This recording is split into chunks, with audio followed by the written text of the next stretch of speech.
Jesus, thank you so much for your goodness and your love. Thank you for these great folks.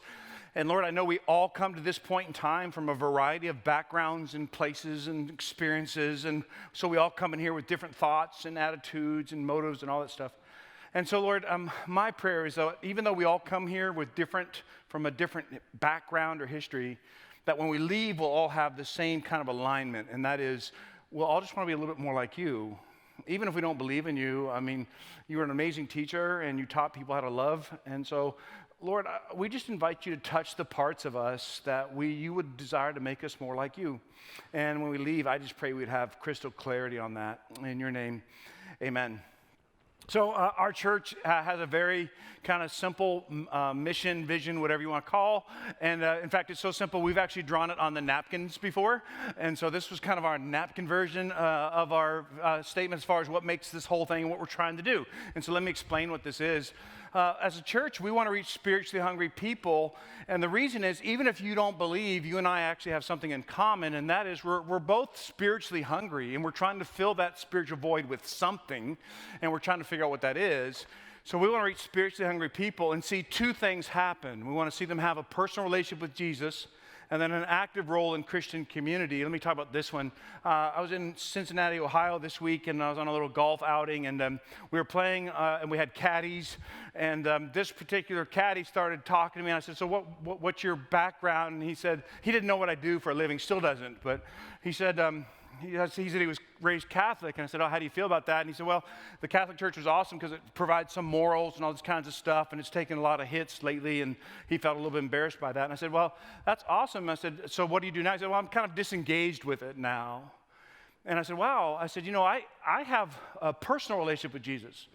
And he said, well, what does that mean? I said, well, I think I can talk to Jesus whenever I want to, and he talks to me.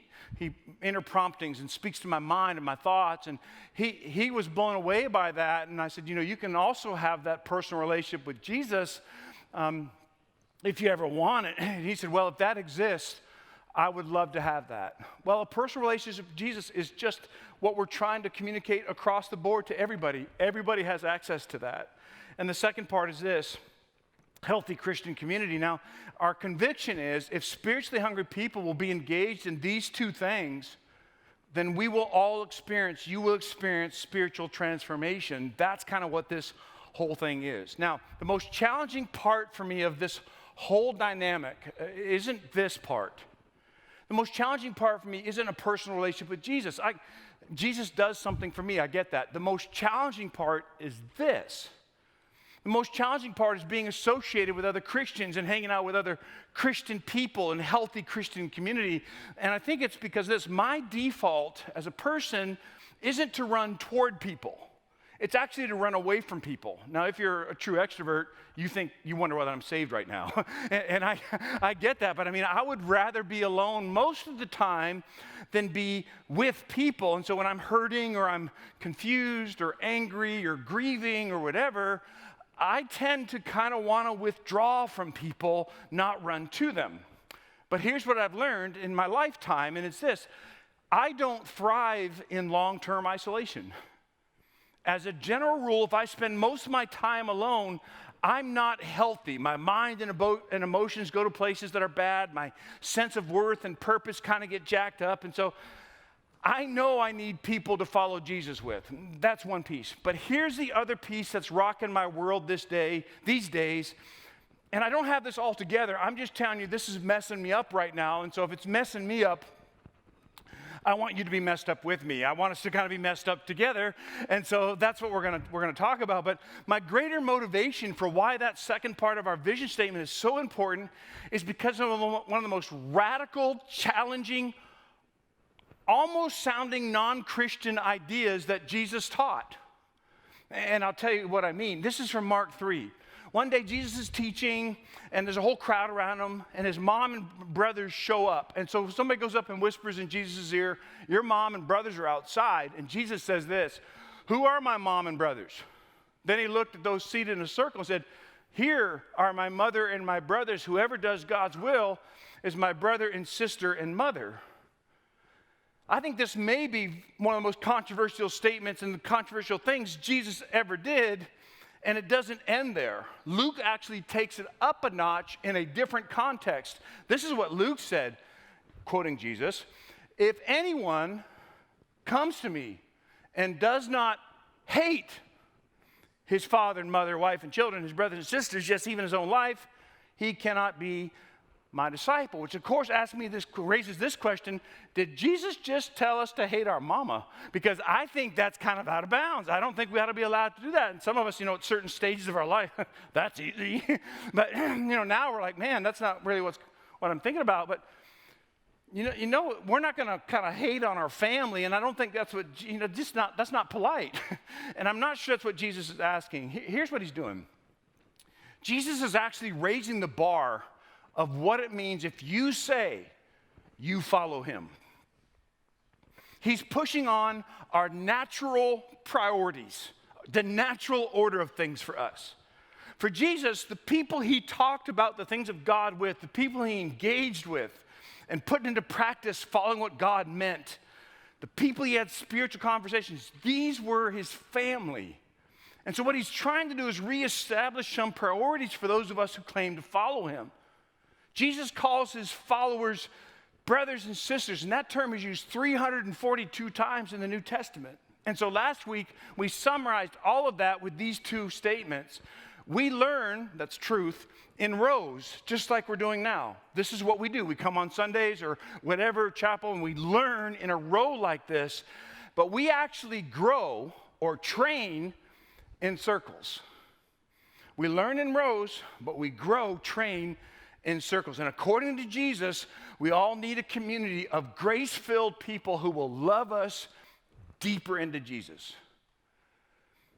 And because of this challenge from Jesus, I carry a goal as the pastor of our church, and I don't know if that's our relationship or not. Maybe you're just visiting, but you should probably know this is a goal, and it's this: I actually long for the day when anyone who calls alive their church home, even if you don't come on Sunday, will join some kind of small group or will form and lead some kind of small group. Because as your pastor, I know this is how you will thrive in the next year. I have been doing this for years, and I've seen it happen in people or at least close to as beautiful as you people are. I've seen this happen. Their decision on what they do with this will determine whether or not they thrive spiritually in the next year or thrive anyway. I know for some of the people represented here, what you decide to do with this challenge will determine where you are a year from now. And I know this will be the most significant decision some of you folks will make this year. You say, Tom, man, why are you so amped up about this? Why are you so kind of putting so much pressure? Well, a life's very clear task, what we're doing as a body, why we're gathering here, why we're doing campuses. It's not to be the biggest or the brightest. It's because we understand and take seriously the responsibility of spiritual formation in all of our hearts and lives. You're here not because you don't have anything better to do on a Sunday. You're here because somewhere, or maybe you were made to come, but you're here because for some reason, you want to be formed spiritually like I want to be formed spiritually. And here's what I mean by that. Spiritual formation for me is identifying untrue ideas, thoughts, and definitions about God, yourself, and the world. Pause. Because this is what we all have. We have untrue ideas, thoughts, and definitions about God, about ourselves, and about the world. And spiritual formation involves replacing them with ideas, thoughts, and definitions that fill the mind of Christ. This is what we do. That whole Peter Drucker thing, what's your business, how's business? This is our business. This is what our responsibility is. Paul described this process as renewing one's mind. Whenever Jesus taught, he presented the same challenge. I've come to teach you about God and who God really is. Look at me to see who God is. I've come to show you love of another kind, love without condition, love that is accepting, and press on your ideas of community and money and sex and forgiveness and relationships and self-identity and woundedness. Jesus said, I'm presenting a whole new understanding of God, and I'm inviting you to rethink how you think about everything in light of this understanding. So let me ask you a question. If I were in an elevator with you and we had to, from like one floor to the next, and we actually talked. Now, I know nobody talks in elevators, but let's say we actually had a conversation, and I said to you, hey, what does it mean to be a Christian? And you have like between floors to tell me what you come up with. What would your answer be? What does it mean to be a Christian? Because if we're going to be so bold as to ask people to join some group or engage, I think we need to mine down on this. Here's what I would say loosely, and see if this kind of would answer the same way you would. You would answer the question the same way this is. A Christian has put some level of faith or belief in Jesus as the Son of God, and that his death on the cross paid for their sins. After they die, they go to heaven instead of hell. Something close to what you would say a Christian is? Fair? Little feedback, yay or nay? It's pretty close. Okay, yeah, pretty close. Now, probably most of you would agree with this statement, but here's my disconnect. Right now, there's about 2 billion people on our planet who identify themselves as a Christian. Barna said in a recent study, 80% of Americans believe in some kind of God. Of that 80%, 75% would say Jesus has something to do with that. So I'm like, where's the disconnect? If that's true, that there's like 80% of people who believe in God, and then I look at what's going on in culture, I'm like, something's not connecting here. I don't get it. I guess I want to ask, is that it? I mean, are we supposed to keep coming here and gathering on Sundays and sitting in rows for this? Is that what we're doing? I mean, because isn't it like once you kind of get this issue resolved, do we really need to keep meeting? I mean, like, if you've got this issue resolved, couldn't we just cancel and stay home? Because if that's it, I would suggest that's what we do. I don't know what I will then do, but if that's it, I would suggest this is kind of where we just let it all go. I mean, is the greatest benefit to following Jesus something that happens after my funeral? Is that what this is telling me? Because if that's what it is, here's what my personality wants to do.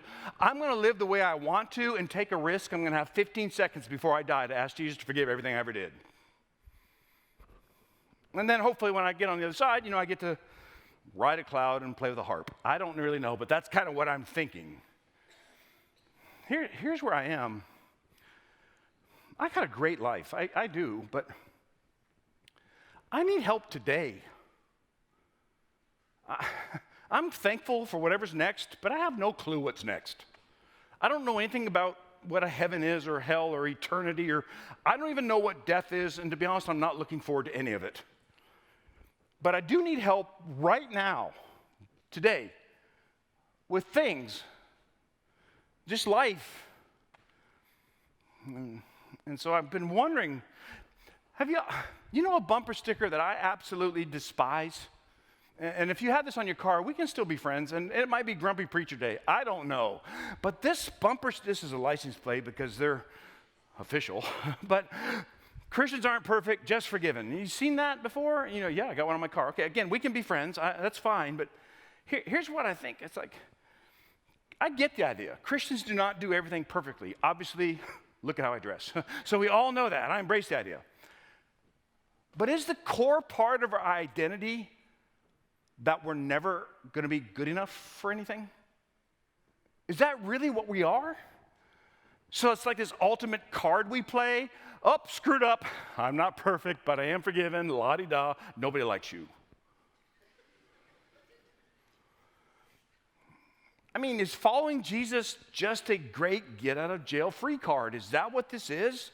I screwed up again. Oh, well, never perfect. I'm forgiven. It seems so insignificant and, to be quite honest, so meaningless to me. Not the forgiveness piece, but is that it? Is being a Christian only about getting out of hell? Here's what I'm suggesting. I think what Jesus wants is not admiration, but imitation.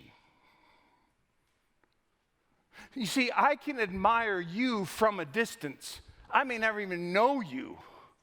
But I could say, oh man, look at that great person. Look at how the parent, look at how they do their marriage. Look at what they do for a living. That's a great person.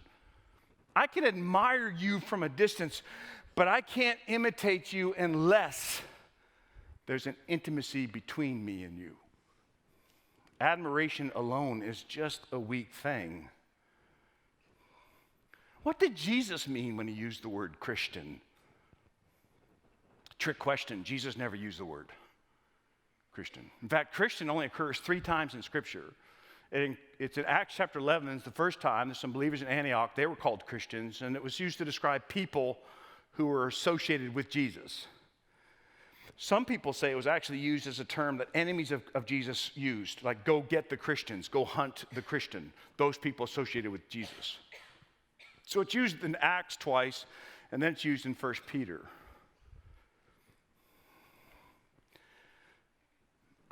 I wonder if we shouldn't start using a different word.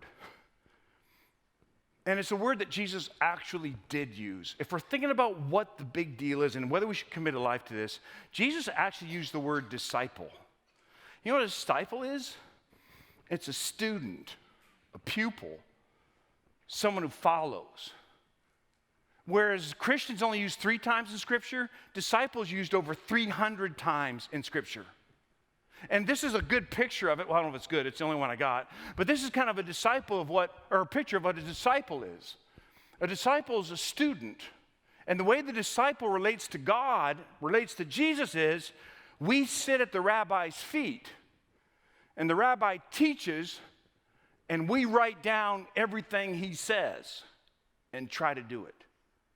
Now, this is a totally different understanding of who God is than what we've kind of been pushing in church world for the last 20 years. See, what we've been trying to sell is the idea that we're gonna meet with Jesus and go to Starbucks and sit across the table sucking on lattes, eyeball to eyeball. And then Jesus and I are going to talk back and forth about the things of the world. Shut up. If Jesus is speaking, we ain't talking. He was there and was involved in making it. He doesn't need our opinions about things. Do you follow what I'm saying? So what our role is as disciples, ready? It's to sit at Jesus' feet and listen to everything he says and write it down and then try to go be that. That's what a disciple is. And that's what Jesus called us to. It wasn't, oh, Jesus, have you ever thought about this? Because I know you're kind of archaic. And so I'm wondering if you've ever thought about. It's not that at all. That's not a disciple. That's someone who thinks they might be able to enlighten God. Whereas Christians only use 3 times, disciples more of a reminder of what my role is in this relationship with Jesus. Discipleship is a commitment to study at his feet. Christians judge the fool out of each other. We do. I'm a follower of Christ, you're a follower of Christ. Well, you're not as good as I am, boo-boo. I mean, that's how Christians act. Disciples, when you're sitting at the feet of Jesus, locking eyes with Jesus, you don't have time or desire to judge anybody because Jesus is teaching up in here, and you listen to him, and you don't want to miss anything he says. So in the final message Jesus gave after the resurrection, before he goes to be with the Father, he offers some instructions to the disciples, people who are sitting at his feet. And he offers some insight into this identity as a disciple, insight into what community we're supposed to have. He does this commission thing. Now, we don't do much commissioning, but a commission is an instruction, command, or duty given to a person or group. If you allow me, let me show you one more time. So what he did before he left was he looked down at all the people sitting at his feet and studying with him, 11 people right now, and he says to them, okay, class, here's what you're going to do. That's what it was. You clear? Disciple, sitting at the feet of Jesus. Jesus says, now I'm going to commission you. And here's what he said. Ready? Then the 11 disciples pause. Because we all know we started this whole thing with 12. But what happened was, one of them was sitting at his feet, but he didn't listen to what Jesus said about integrity or about money or about the mission that he would come to the world for. And this disciple chose to no longer sit at the feet of Jesus. And it didn't end well for them. I'm not going to tell you about it. You have to read it for yourself. So then the 11 disciples went to Galilee, to the mountain where Jesus told them to go. When they saw him, they worshiped him, but some doubted. And I am so glad that word is in there. I'm so thankful because these people had done life with Jesus 24/7 for the past 3 years. I mean, they had witnessed the crucifixion, the death, and then talked to Jesus after the resurrection. And they doubted.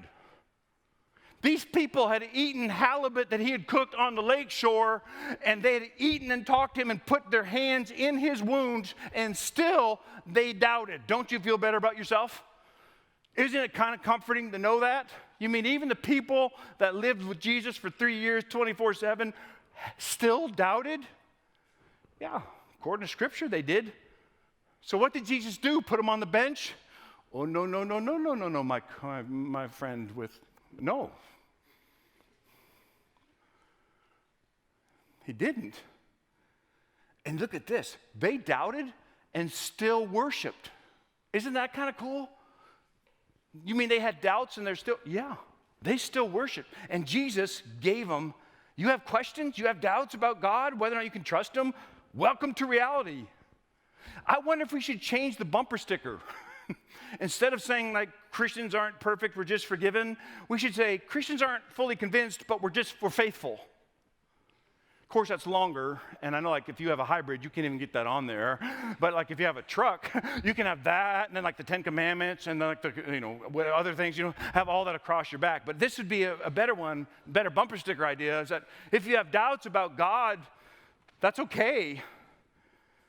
Just stay faithful. You can still be a disciple and have doubts. Just sit at the feet of Jesus. And Jesus came and he said to them, all authority in heaven on earth, what's that? Well, when you die and you're able to come back and then like 600 people see that, you pretty much are in charge. So all authority in heaven and earth has been given to me. Then he says this, therefore go. Keep in mind, he's talking to his 11 disciples. Therefore go, disciples, and make disciples. Invite other people to sit at the feet of Jesus. Go make more disciples, more people who will sit at the feet of Jesus. And if we say we follow Jesus, we're to be disciples who make disciples. Now, don't misunderstand this.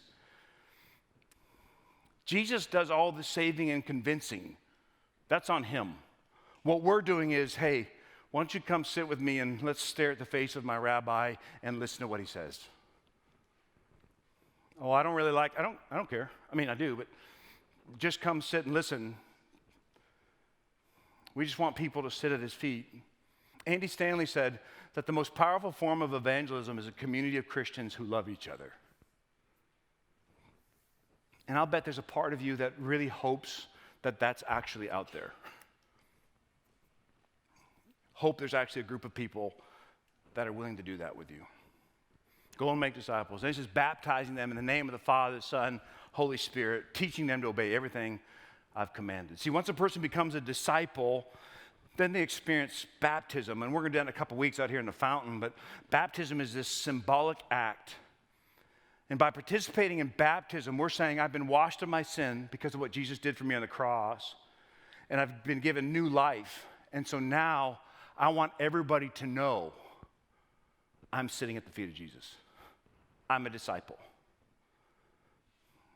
And then in the name of, that part's kind of weird, but maybe another way to say it is brought into the reality of God. I want to be associated with my rabbi. I want to be seen as a student who follows Jesus. Why?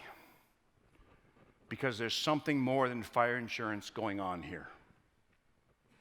And being a Christian is a whole lot more than a get out of hell free card. We learn in rows from Jesus how to align all the parts of our lives with what Jesus says is true. We learn in this context. But we train in circles, in front porches like I did with Jamie there, to put the right stuff we've learned from Jesus into practice in our daily lives. I've been thinking about something that I probably won't own up to if you say that I said this. But I wonder if people start asking us if we're Christians, if we shouldn't say no. Even though you're a pastor and you could get fired for that. I wonder if we shouldn't say no. Maybe our answer should be no, but I'm a disciple of Jesus and I sit at his feet. Disciples, we're not experts on anything. Disciples aren't the end of all knowledge. Disciples certainly are not the ones who are sitting in a seat of judgment. Disciples are not saints. Disciples aren't all grace. They're actually grace and truth. And disciples learn and follow their rabbi together. Disciple isn't a title. It's a posture. Christian's a title. But if I say to you, I'm a disciple of Jesus, well, one, it's going to be weird for you. I get that. And that would be weird for me too. But what I'm saying is I'm sitting at the feet of Jesus and I'm locked eyes with my rabbi. Here's what I'm learning is that if I keep my eyes on Jesus, I don't have time to judge you. If I'm locking into what he teaches as grace and truth, if I'll stay focused there, then all of us doing that together produces this kind of community that the world really wants to be a part of. But the moment I start saying I'm a Christian and this is why I'm different and better than you, that's a turnoff. It's a turnoff to everybody, including other people who believe. Discipleship is this come as you are process. Don't fake it. Bring your hatred, bring your resentment, bring your doubts, bring your sex confusion, bring your questions, bring your abuse, your fear, bring your brokenness. Just be real and bring all of it. And if someone judges you, hit them. No, don't do that. But just don't bother with it because they're not truly sitting at the feet of Jesus. They get their thrills off of making you feel less because they don't feel good about themselves. You know all that. Don't let anybody force you into that kind of stuff. Just be real and sit at the feet of Jesus. And the best news of all this is Jesus said, and don't worry about it. Jesus said, I'm still going to be with you until the end of the age. I'm still involved in this process for you. So I'm trying to sound an alarm, and I'm inviting you to be a disciple. What does that mean? Well, it's a person who's on a spiritual formation journey,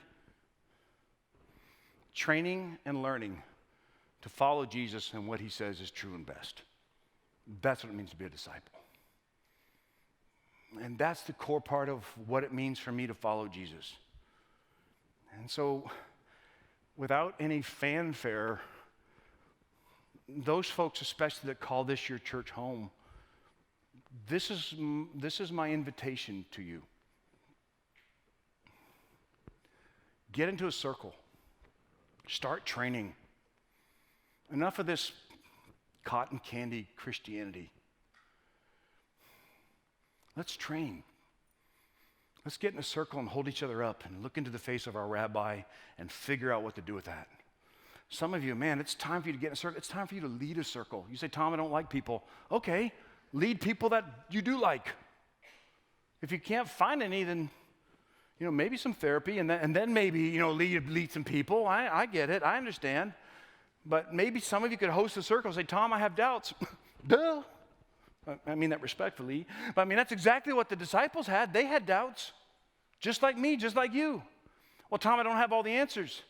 This is really going to unnerve you. I don't either.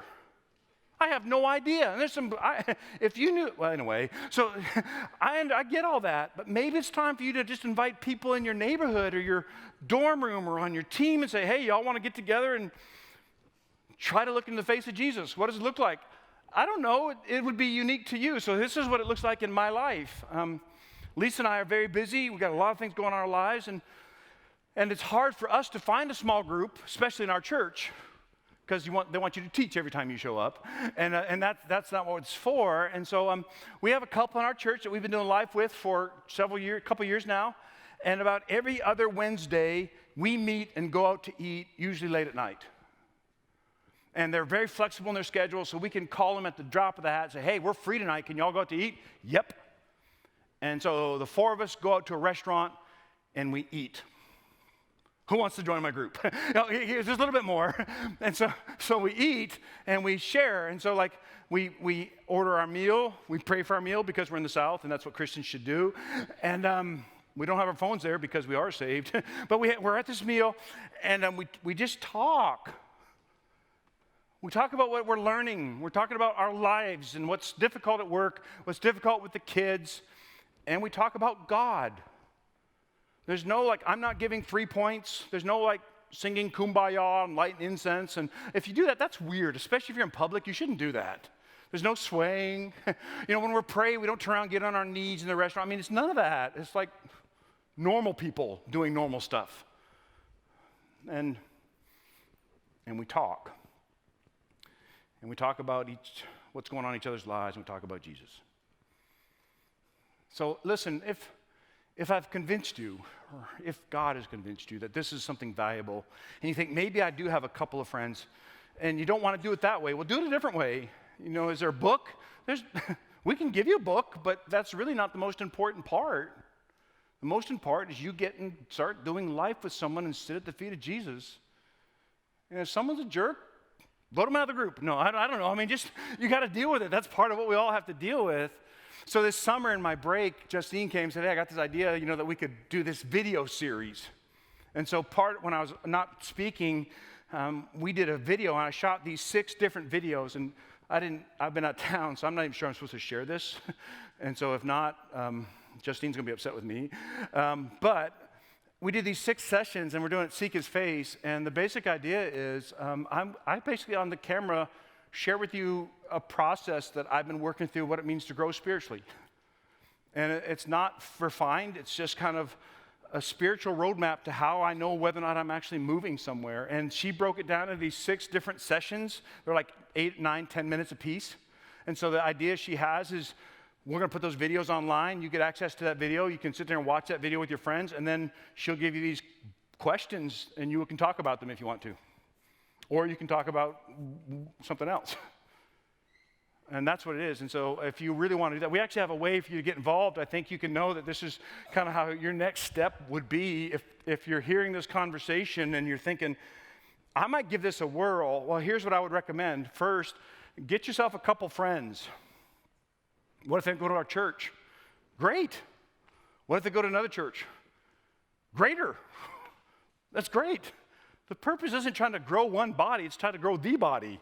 So find a couple friends. If you got them in the neighborhood, get a couple friends in your neighborhood and say, hey, I notice your dog's in my yard all the time and doing his business, and you're not picking it up. You want to come into our house and have some popcorn and some Pepsi on like a Sunday night or something? Maybe bring a little thing to pick your dog. Whatever, just you want to come. And then pick a time and a place that's convenient for you, because none of our schedules are the same. We're all busy people, all got all kinds of stuff happening. And then you can sign up right there. Now listen, I don't get paid more if we have more people in small groups. That's not what, in fact, this programming Christian community is a confusing thing. Here's the deepest conviction. I know you and I will be better disciples when we're doing life in a circle. I know it. It's not even like, I just know it to be true. And so if this works for you, we'd love to have you join us. Justine will resource, answer questions, and it is not a strong-armed thing. You can be who you are, but just sit at the feet of Jesus and look in the face of the rabbi and figure out what it means to be married, to be single, to handle money, to handle personal integrity. Look there and see what that means. That's it. Make sense?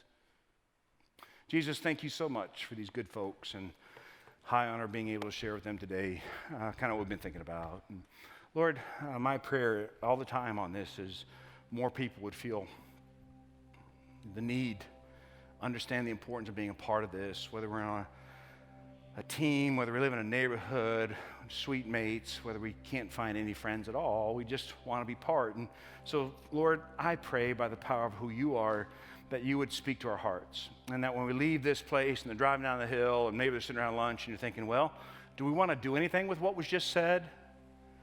And I pray that for those folks you really want to engage with, that they would say, someone would have the courage to say, I think I'd be down with that. I think that's something we ought to look into.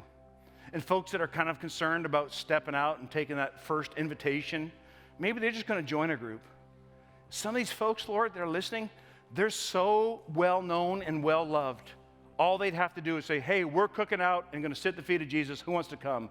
And their houses would fill up. Their dorm rooms would fill up. And so, Lord, we want to be disciples that make disciples. I don't want to just be someone who's hanging on and waiting for fire insurance day. I want to sit at the feet of Jesus with other people sitting at the feet of Jesus. As I watch them fall in love with you, and I watch them be transformed by who you are, maybe I would be inspired, maybe I would be informed, and maybe I too would be transformed. Do that good work in this community, I pray in your name.